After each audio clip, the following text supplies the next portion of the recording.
কলকাতায় বসে ফ্যাসিবাদের নেতারা অফিস খুলে বাংলাদেশকে অস্থিতিশীল করছে, এই ব্যাপারে সকলকে সজাগ থেকে যারা ফ্যাসিবাদ বিরোধী আন্দোলন সংগ্রাম করেছেন, আমাদের ভারপ্রাপ্ত চেয়ারম্যান দেশনায়ক তারেক রহমানের নেতৃত্বে সকল শক্তিকে ঐক্যবদ্ধভাবে এই সকল ষড়যন্ত্র রুখে দিতে হবে, যাতে করে আমাদের দেশের বিরুদ্ধে কেউ কোনো ষড়যন্ত্র না করতে পারে, দেশকে অস্থিতিশীল না করতে পারে এবং গণতন্ত্রের পথকে রুদ্ধ না করতে পারে।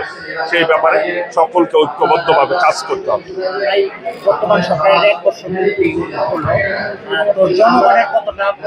ইতিমধ্যেই এই সরকার নির্বাচন দেওয়ার তারিখ ঘোষণা করেছে, রোজার আগে নির্বাচন হবে ইনশাআল্লাহ।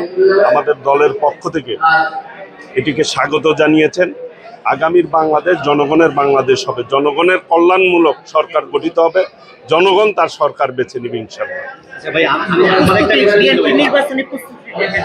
বিএনপি একটি গণতান্ত্রিক দল, নির্বাচনমুখী দল।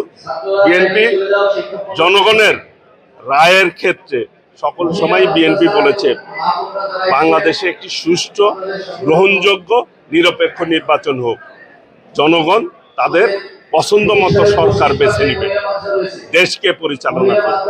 বিএনপি জনগণের দল, জনগণ সকল সময় বিএনপিকে গ্রহণ করেছে, ভবিষ্যতেও গ্রহণ করবে ইনশাআল্লাহ।